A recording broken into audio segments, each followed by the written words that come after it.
Hi there, and welcome to my Itty Bitty Chapel.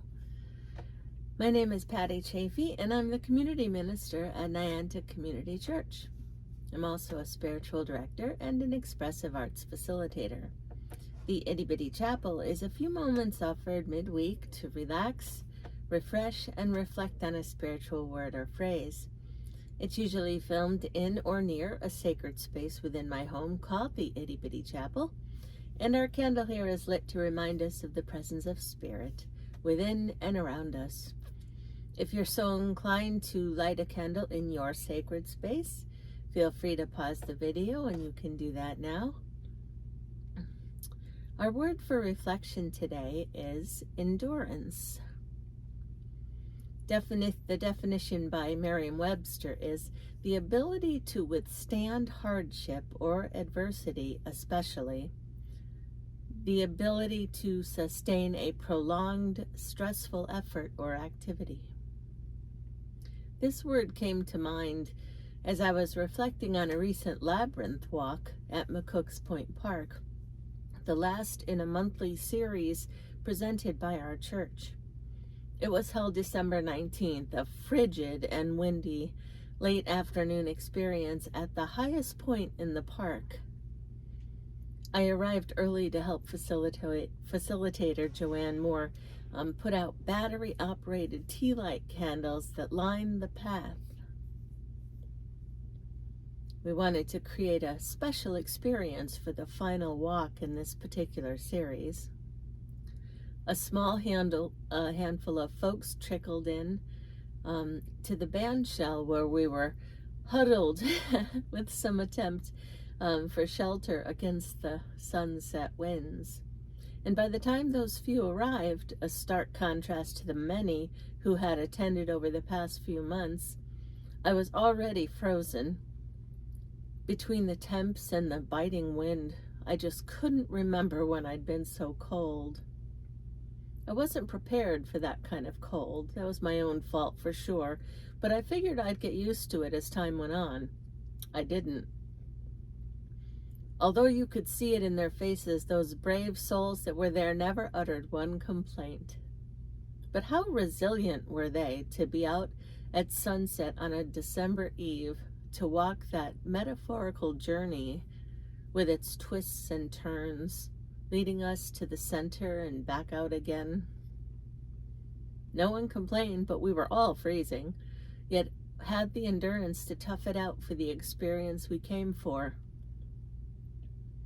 We enjoyed the facilitator's talk, and most walked the labyrinth, participated in a prayer at the end, and departed quietly after sharing a few hugs.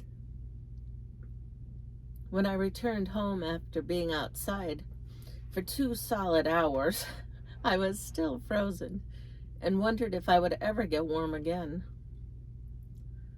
I tend to lean toward usually being too warm, but this was a whole new experience. I literally put on an extra pair of socks when my feet wouldn't get warm. I layered on some extra clothes, including a sweatshirt with the hood up.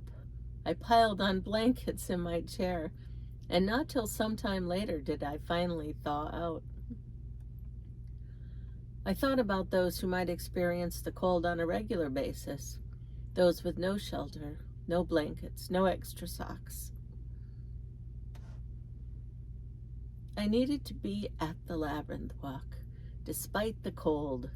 It was just something I wanted to do. The same with the others who braved the cold, to witness the twinkle lights lining the labyrinth for a walk that at this time of year is especially meaningful and symbolic of the walk to Bethlehem. A large basket shaped like a star was in the center, and everyone was invited to take a small star ornament from the basket to remind them of this experience.